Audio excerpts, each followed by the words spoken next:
Hi, I'm Chris from Airwindows, and this is going to be a bit of an unusual video because it's about something in development, and I need help working out what to do about it.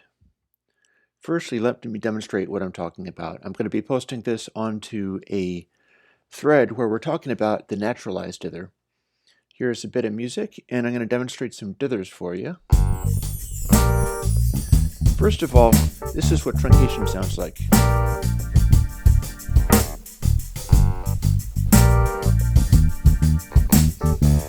In fact, we can turn the volume down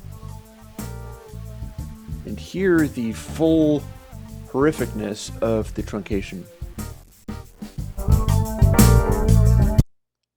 Now we've also got other dithers like TPDF, very normal ordinary noise. I've done one called tape dither. Here, if we turn that one down, you can hear it sounds a little bit like tape noise. And then we've got this one called Paul dither. It's a high pass. This is one that the mastering engineer Bob Olson favors. And then I came out with this one, which was called Naturalize. At full volume, it's like this. And it's got a certain amount of low frequency whump to it. But wait, there's more.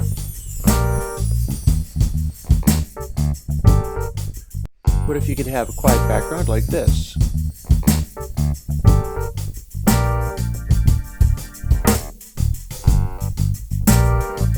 Let's just compare that to TPDF, shall we? TPDF.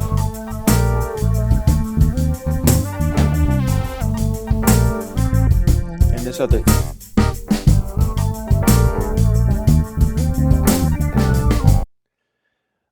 But let's hear it. That's at 8-bit. So you're hearing this at 8-bit. Let's hear it at 765-bit. We'll turn it up a little bit louder. And here is our basic sound. And then TPDF.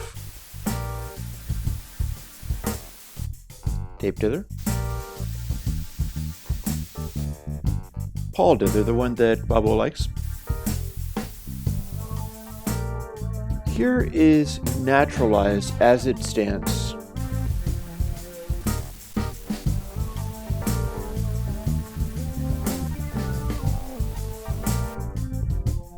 Here is the new one.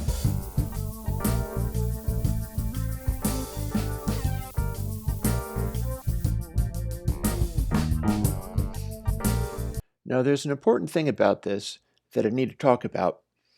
Some of my dithers have been experiments in the direction of, well, here, let me show you something. This is what truncation does to your sound.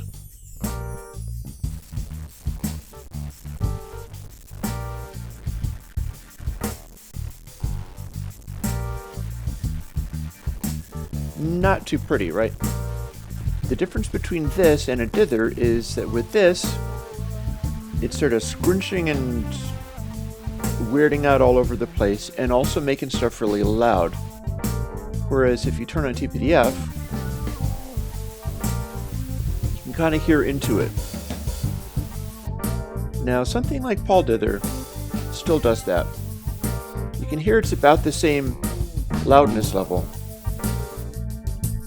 But they have all the same qualities of the sound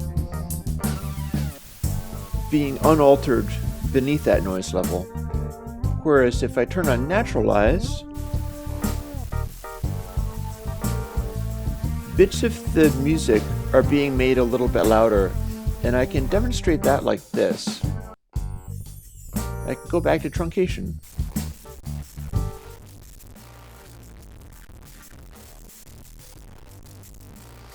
At 16 bits down, and that's the second bit shift gain, so that's 32 bits down. We shouldn't be able to hear a thing. Like, this is silence for all practical purposes. Now, If I turn on TPDF, I don't hear the music at all.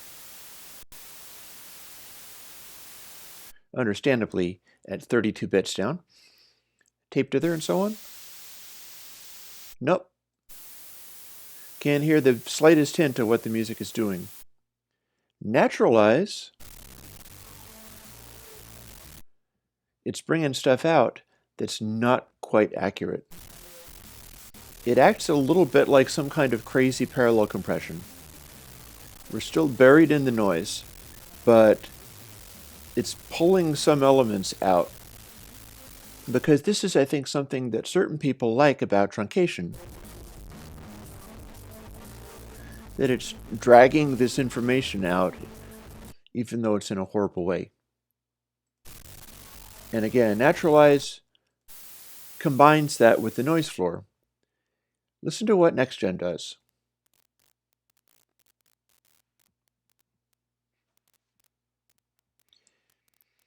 We have almost silence. It's not really silence, but you hear that noise that was there sort of hinting at a sound being there, but without bringing the actual sound up. Now, if I raise it a little more,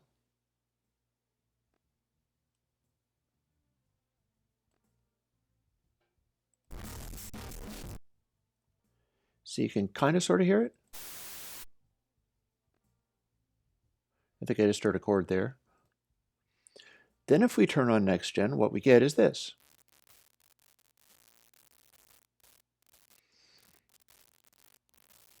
We're not really getting the music coming through in the way of naturalize is pulling the music out, or of course truncation just gives us that horribleness at any level. But NextGen hints at what's going on. And that's because that noise is gating. And I'll show you what that means now. If I do something like, say, truncation,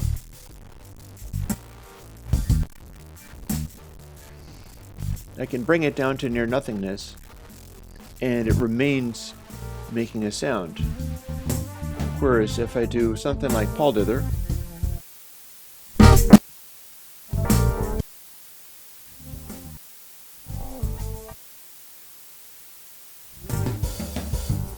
it'll cut out immediately once I kill the volume level. Now naturalize, it's doing the noise floor, but it's also kind of hinting at hanging onto some of that audio.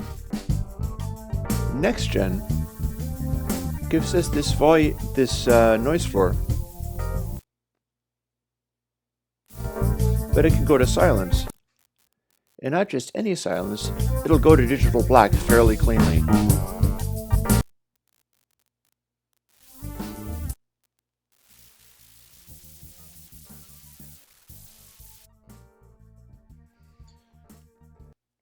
So what we've got is a new kind of dither with a very different noise characteristic in the audio. It's this guy right here. I can compare it against things like TPDF. We can set it at, let's see, 16 plus 7, 16 plus 8. So this is the audio turned down 24 bits. The entire track here is buried beneath the noise floor of the 24th bit level. Now, if anybody thinks they can hear details 24 bits down, they're probably kind of goofy. On the other hand, Bob Olson does hear things like that, perhaps not consistently, but enough to form an opinion. So here's what you got. In TPDF, you're trying to deal with stuff that's at about this level. Notice how you heard a little bit of chimes there. And then if we turn on, say, the one that Bob likes, Paul Dither,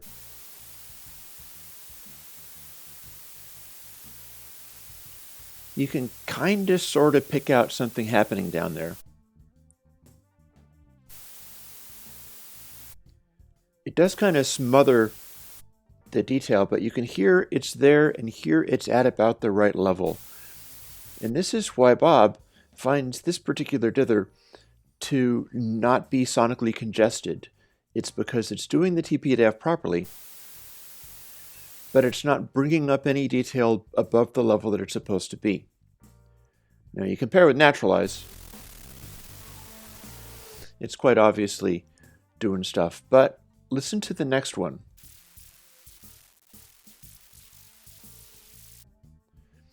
We got this funny thing going on where it's doing scary things with the noise floor. It's like a laser beam or something like that, but it is noticeably quieter than this noise. So if listening to 24-bit, this noise is incredibly obtrusive to you, well then this noise will drive you nuts.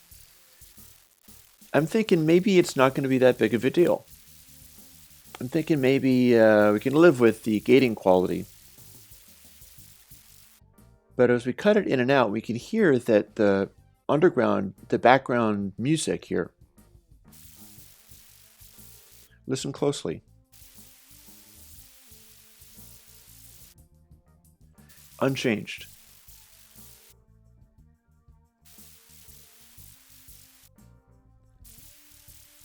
Now we're at, say, 36 dB down. Note that TP-DF is 30 dB down, so if having a funny little noise going on that is 6 dB down from TP-DF dither, and I'll note that the way that dither works, we've got this at 30 dB down, and then the Paul dither, it's also 30 dB down. It's just a different sound balance. It's just a different balance of frequencies, but the overall amplitude is much greater. Whereas 6 dB down from any TP-DF dither. Now, how is this done? This is based on Naturalize. Naturalize used a noise source to sort of fight that original behavior. Also, if you just plain use the Naturalize algorithm all by itself, other ugly things happen. I had to do something, and so at the time, it seemed like a good idea to doctor the sound in a number of different ways and get it to produce this effect.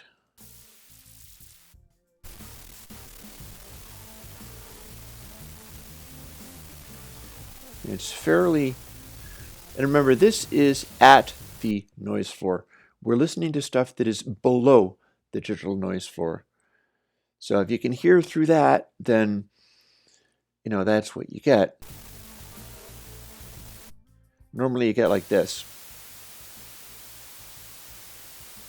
And if you can hear the music under that, you're doing pretty good. NextGen, of course.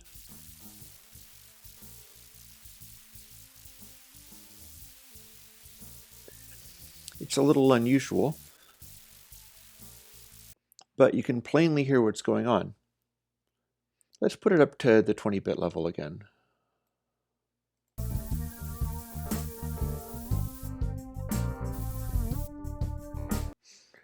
Now there's another thing about Naturalize that I was discovering, and I'll call your attention to it now. Naturalize uses a technique called Benford statistical analysis.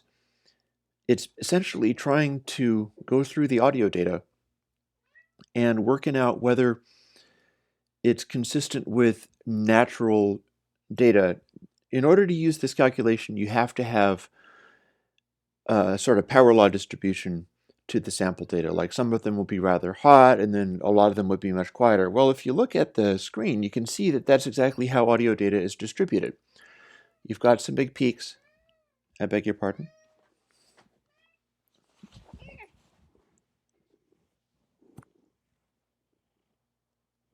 Pardon me. Very important interferences here. Are we done? Excuse me. No?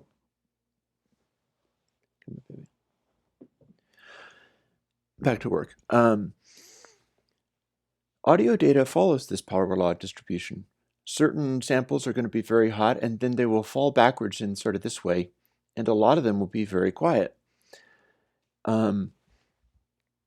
As such,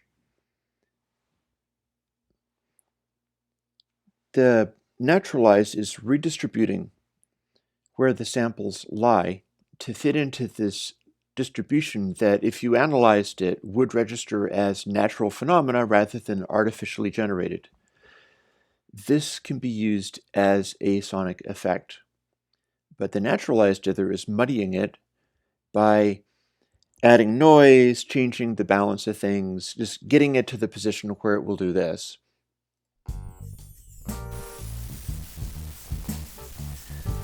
There were a number of effects intended by that.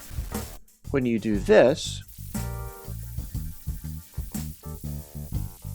and that's at about the 20-bit level, so this is essentially 4-bit audio. Wrap your head around that for a moment. But it acts either on this incredibly microscopic level, or if you're doing 4-bit audio, on a fairly obvious level, as a sound processor. Which means that if you have repeated sounds, for instance, this thing that's called Stealth Kit Jam is the demonstration of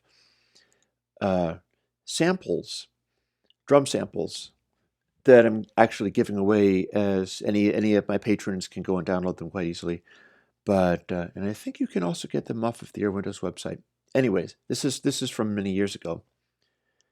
These are not only repeating samples, but they are also samples recorded through a older AD converter that I had at the time. So they're not the most plausible sounding drum sounds. And there's a Nord synthesizer in there. It's artificial music. It's artificial sounding music. I can turn it up just a little bit so you can hear what this 4-bit stuff sounds like.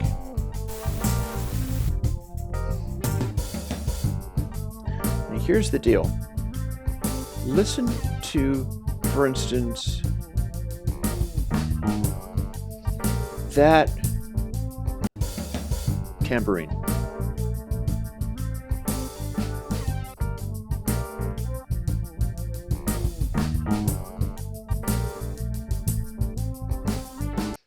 In fact, I'll even loop it. Listen to that tambourine. It sounds kind of unnatural because it is a sampled tambourine. If I turn on something like Paul Dither, it's mostly just buried in noise. You can't really hear it. Same for TPDF. But we want to have it sounding kind of like this.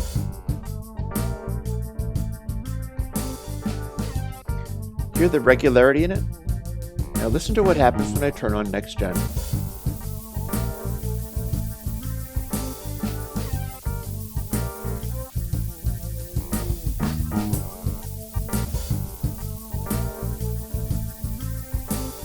Interesting, huh? Could turn it back off.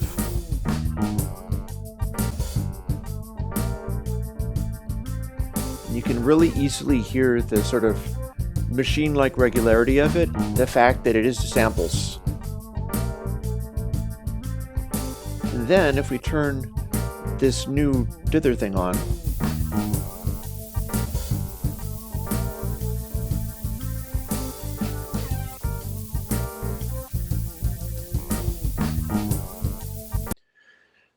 there's a funny sort of naturalness that you get from redistributing something that is synthetic and unrealistic, and that can be either a sampled instrument or over-processed audio from kind of modern DAW mixes, or kinds of distortion.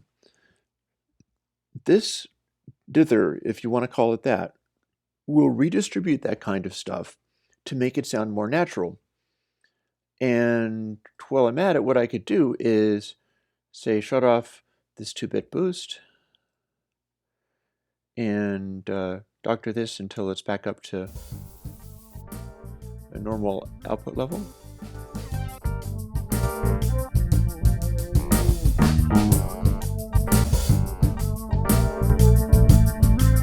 Which I shut it off.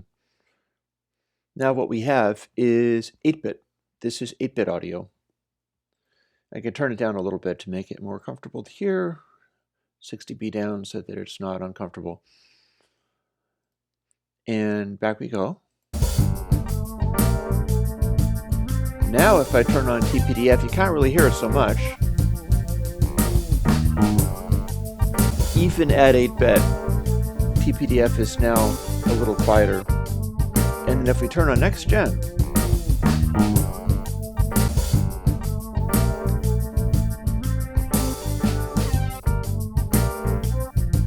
you can barely hear when I turn it on from the volume level, but listen to those cymbals, listen to that tambourine sample again, because this is kind of what I'm talking about.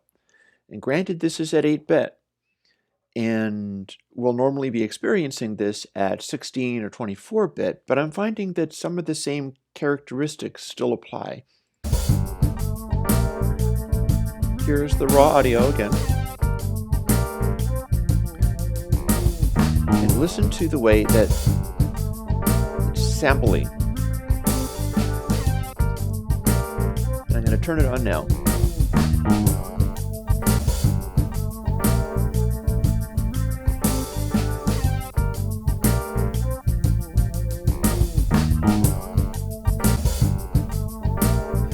We have this really interesting effect where simply using this next generation dither, if you even want to call it a dither, because you see, one of the things about this is that this is entirely, completely procedural. It is deterministic. There is no noise in this audio at all. That high frequency noise is not noise. It's sort of the results of the things that are being done. It's doing the realness calculation. It's using that to decide which direction to truncate. And then the final trick here is that it is doing a noise shaping technique. And what I tried to do was take the previous sample and apply it in noise shaping, and that was okay. It wasn't really quite what I had in mind, so I decided what I was going to do is go, okay, let's dial in something that's going to work without audio runaway.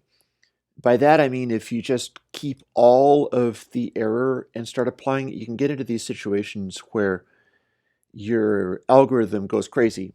It like loses control of itself and starts adding DC, and all of a sudden it's like bloop, and it blows up. So there was no way I was going to be able to set it up to store all of the error and incorporate all of the error into this Benford realism kind of thing. And if I did, it would surely cause a really high level of noise and it would be unusable. So I was going to just store and capture all of the noise at a very high resolution. And then I was going to work out how to dial it all back so that I could kind of half-ass it and tone it down so that the algorithm would behave. Well,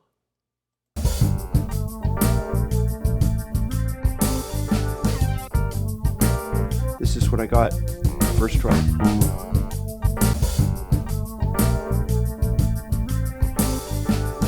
I think I can lose that for now. But this is what I got first try. It just started doing this and it knew that I was onto something. Sometimes those are the best discoveries, because I had intended to continue it onwards. And in fact, I did fuss with it a little bit more, but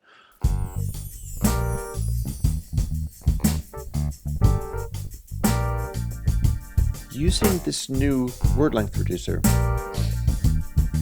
it kind of gives you a whole extra level of naturalness in the sound, because it's forcing the data to resemble natural, organically sampled data.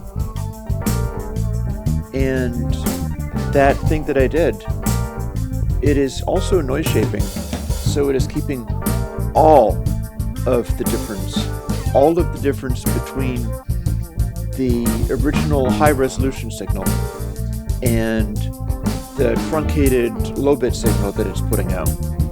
It's set at 24-bit. And again,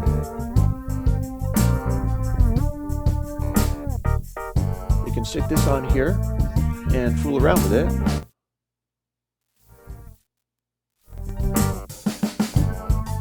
And we can listen to what it's got in there.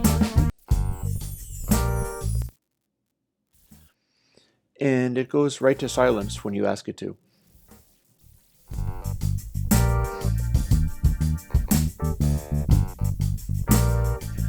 So this is the new Dither, if you want to call it that. And it is the successor to Naturalize, which sounds like this. At 8-bit level, you can kind of hear a bit of grunge in it.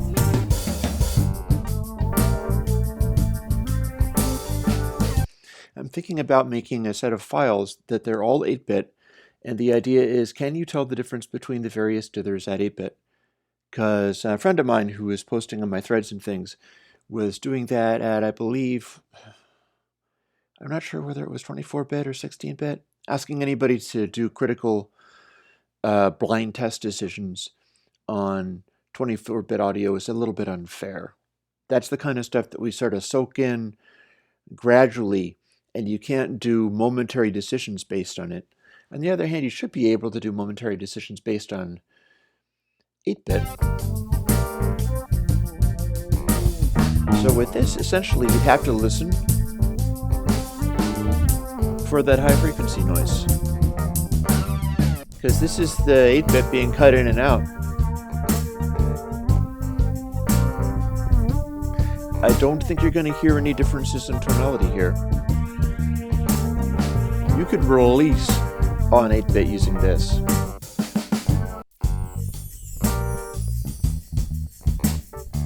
You'll also notice that even at an 8-bit level, the noise of our raw track, even a kind of clean Steely Danny sort of thing like this, that's very dry and doesn't have a reverb, the background noise is essentially enough to keep it from making any funny noises.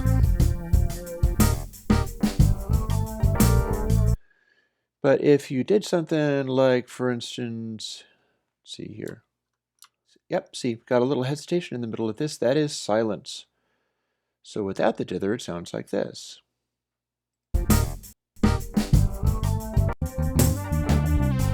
With TPDF, it sounds like this. And then when we have this next generation dither going on, what we get is something that's a little bit like this.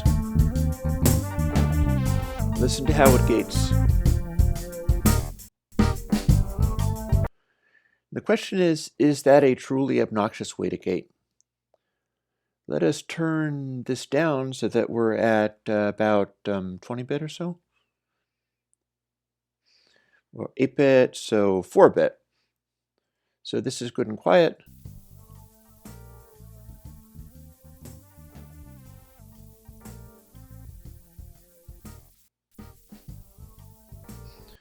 So right down at the tiny little details there, you can almost hear it gating. Naturalize is capable of doing it, but NextGen is exceptionally capable of doing it.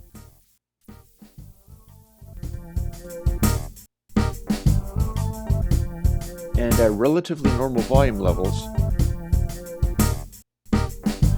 you won't hear anything funny. Like, that's 8-bit, and it's already gone beyond where you can clearly pick out zwippy gating noises out of the thing. I think this is a very good dither. So my question becomes, what do I do with this? I mean, I have been putting out dithers all December, and there's a reason for that. I'm doing this Patreon, and when Kagi Shareware went out of business and I no longer had a digital storefront, I sort of took stock of things and I decided I can't justify trying to jack up prices or hook people into, you know, subscription deals where they lose everything if they don't keep paying me and stuff. I can't justify doing that. Some of my favorite musicians don't have any money at all. And to continue doing work like this, I need money. Now, I should tell you some about my experience running airwindows using Kage as a payment processor, because I was doing that for 10 years. And with some success, I outlived some major companies doing that, but everybody's been kind of dwindling. And I'm pretty sure that's where the subscription stuff comes from and where all the pressure comes from, how it's getting more and more difficult to keep up. As near as I can tell, I don't see any correlation between stuff that's good or stuff that's good for people and a reward. It's gotten kind of broken over the years. It doesn't really fit anymore. I can do plugins, for instance, and I'll have an amazing plugin. I'll put it out, and if it's not lucky and doesn't get the kind of promo that it needs to get, it might just go phoop. And then I'll put out another plugin, for instance, Purist Drive. And with no intention of it being a big deal at all, and it'll have special sonic qualities, but it will also get lucky. It will wind up getting this sort of viral thing, and you can't really live off of having to get the new viral thing in order to survive. Since there's no correlation, it's just a crapshoot, and it's kind of like the situation with games and Steam, where people are so desperate to make money that they're flooding Steam with homebrewed, somewhat amateurish or very amateurish games. The noise just buries everything. So much is going on that nobody really makes it. Now, this is the same for musicians. So, although I have something here, like as I have demonstrated, I can cut it in and out.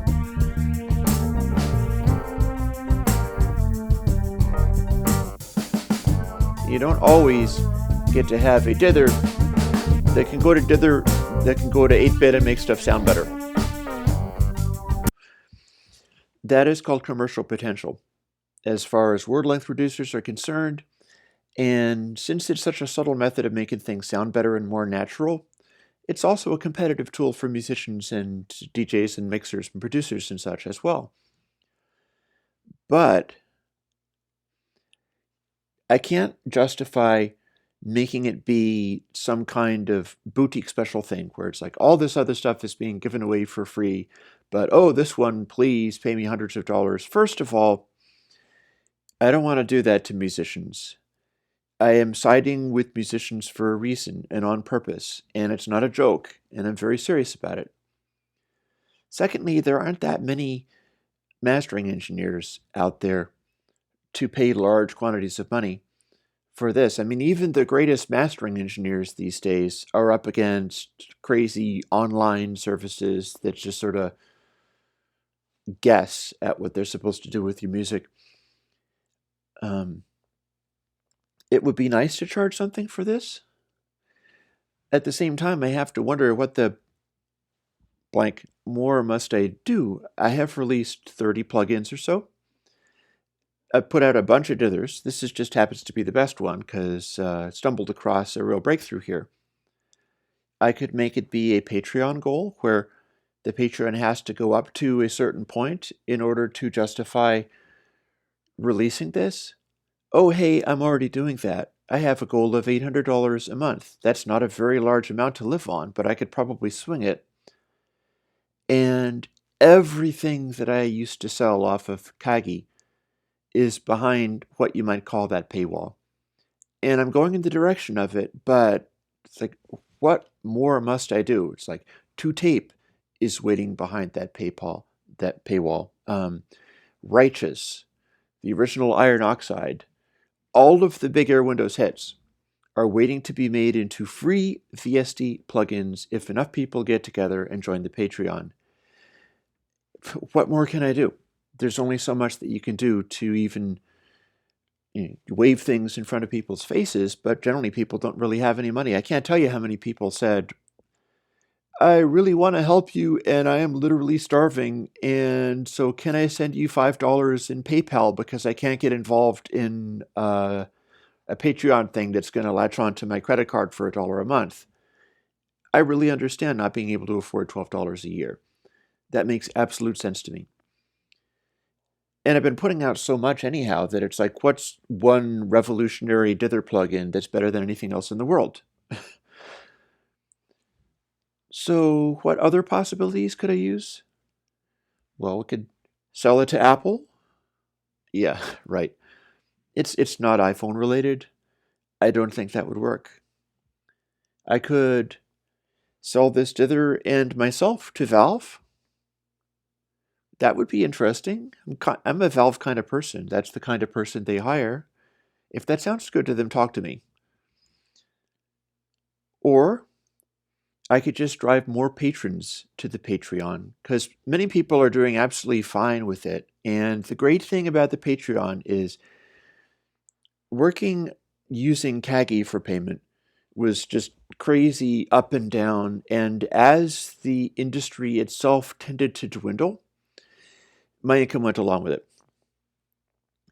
And I don't mean just the industry, as the economy as a whole. I mean, there's a reason millennials aren't buying diamonds. So, one possibility is just trying to work on publicity. I don't feel I have a name for this dither yet. There have been a number of ideas, like one fellow was suggesting invisible dither, or, blank dither, this or that, the other thing. I was thinking about calling it supernaturalize. But I could simply open it up to either my patrons, where I can get the internet to name the dither. Now that, you might say, is dangerous.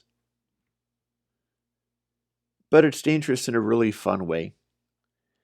Because how cool would it in fact be if the best dither in the world was named Dithery McDitherson by the internet? Because, of course, it would be. Or named Harambe. I mean, I don't know.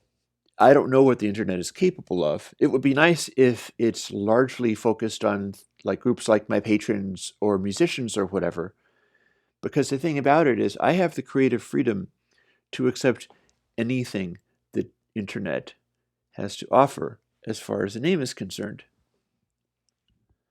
Nobody's in a position to tell me I can't take a certain name. It would be good if it fits a plugin slot. Like, you can see what my plugins are, as you can see on the screen there, by looking at the names of them.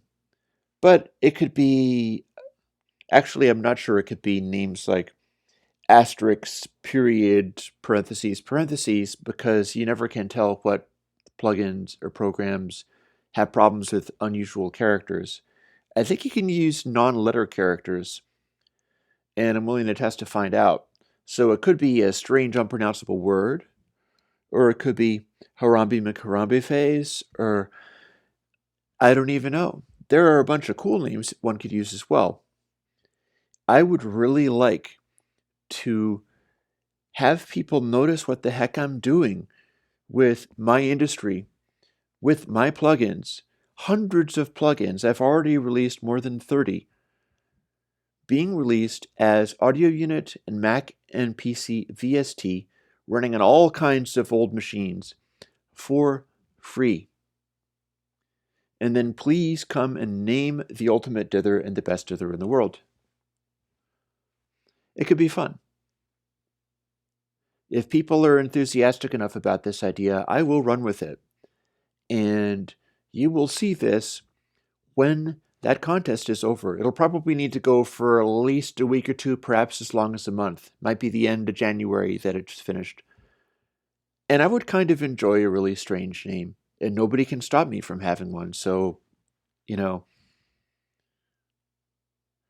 let's see what happens. And I hope you enjoy this experiment.